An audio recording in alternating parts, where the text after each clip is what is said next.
The community of Orlando and the family of Amantle Samane has expressed relief that her killer has finally been sentenced to 2 life sentences. And, when the judge was handing down the sentence, there was cheers in the gallery where people were basically happy that we have finally gotten to this point. You must remember that Simiao did plead guilty to all of those charges, and today Judge Karam was saying even though he had pleaded guilty, he still has left the family with a lot of unanswered questions, especially because he did not take the stand to testify. The judge was also speaking about the trauma that Amantle Samane could have went through during those moments when Simiao had kidnapped her into his shack, and when Simiao was raping her.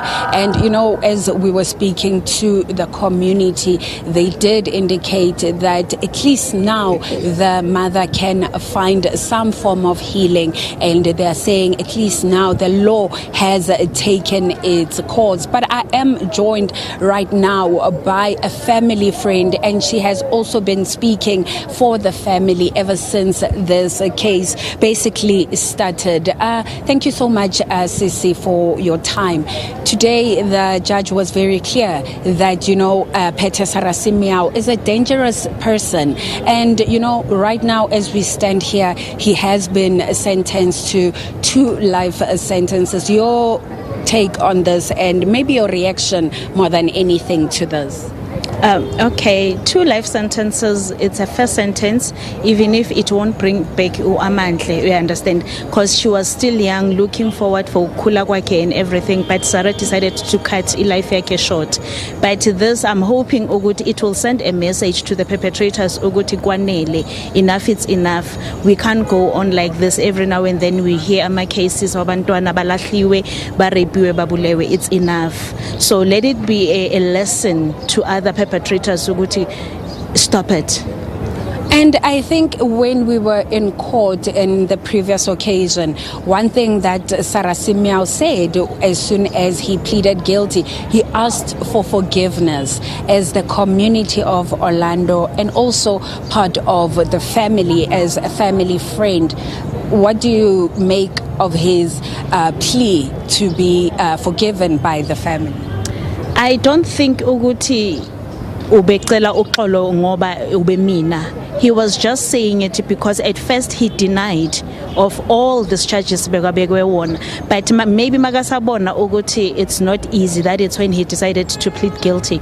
But if umuntu wenze into and ayisola by then, kube was henda in over the following day when he heard ukuthi uyafuneka. So he played ukuyifihla kwakhe and later and said ucela uxolo and remorse and whatsoever.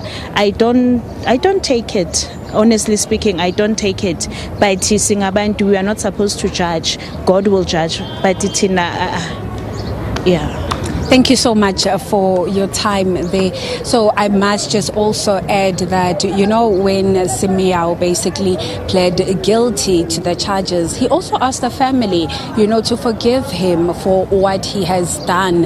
And this was through his defense attorney. But we heard also earlier from his defense attorney saying the evidence was overwhelming, and hence they decided to perhaps ask their client to plead guilty. And this is a view also that was shared by the National Prosecuting Authority, which believes that Simiao only pled guilty because of the overwhelming evidence. You must remember he has been in custody for at least 10 months, and the judge was very clear to say that him being in prison for a long time is nobody else's fault but his own doing, and he could have avoided this. And the judge also mentioning the issue of alcohol. Simiao, in his testimony or in his confession, he mentioned how he locked Amantle in his shack and after that went to buy alcohol. But the judge saying that can't even be an excuse at this point, because we do not know how much alcohol he had taken on the day, and the fact that Simiao did not hand himself over to to the police after the deed. It's something that the court was saying it shows little remorse to what he did. His legal team, of course, indicating that he is remorseful, but the judge basically adding that we are not sure, he is not sure for that matter, or the court is not sure whether he was remorseful or maybe he's just feeling bad for what he did because of the overwhelming evidence against him.